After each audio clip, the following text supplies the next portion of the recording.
about the voice of God. You know, God is humorous. Some of us only know God as a very serious-minded um, personality. But some also have encountered God and seen the humorous side of God. Okay, many years ago, I was set to travel to Lagos.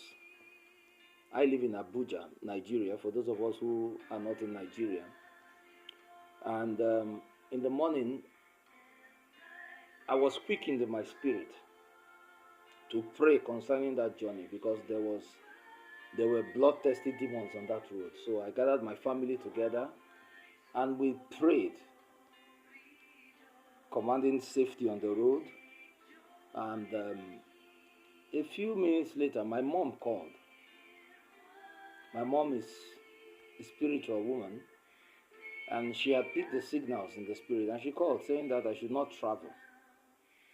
But because I had heard the voice of God concerning the trip, and I had also been told what was on the road, but I was told what to do, I embarked on that journey. Truly, the danger that was on the road occurred, but it didn't occur when I was there. When I had passed, there was a very tragic accident that took many lives. I watched it in the news with my friend who traveled with me that day.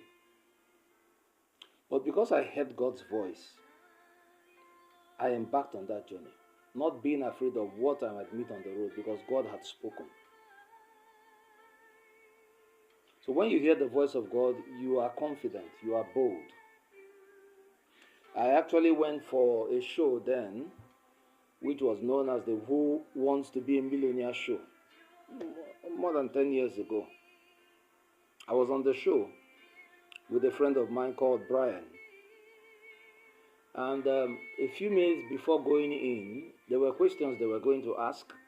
And they asked who I would like them to call during a particular segment of that show. And I heard the voice of God say to me, call your sister. And he gave me the name of my sister that I was to call. But I didn't feel that my sister would have the answer to that question if I was asked. And I gave them the name of a friend of mine, a classmate of mine, whom I knew was well versed in those areas where I was expecting questions from.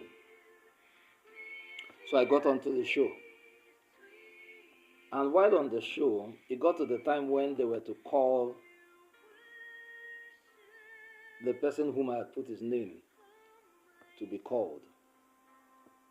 And they tried the number several times. The number refused to go. I still didn't pay attention to that voice. They asked me if I had another number they could call, and I gave them the second number of that same person, instead of giving them the number of my sister, whom I had heard in my spirit that I should call. So they went ahead and called that number, the second number, and he picked. And they asked him the question, and he gave the answer. The host of the show kept asking me, was I sure of the answer? I said I was sure, as long as it was coming from that person. I knew that he was well versed in those things, so I went with his answer. And unfortunately, I failed, and I dropped out of the show. Now, I wanted to test to know if the voice I had heard was actually God.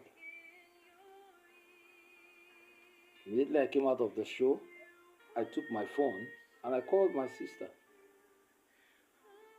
I said, I was on this show, and before I went on the show, I heard the voice say I should call you, but I didn't. But I would like to ask you the question I was to ask you earlier. And I asked her, and she laughed. Said, yeah, I just watched that movie last weekend in London, when I was in London at the theater. Wow. So then I learned that God was interested in everything that had to do with my life.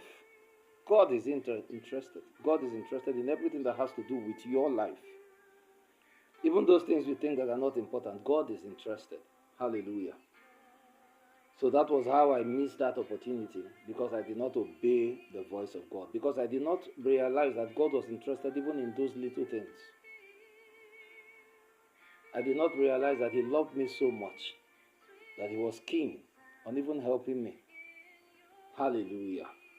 Hallelujah. The second way you can hear God's voice is by the audible voice.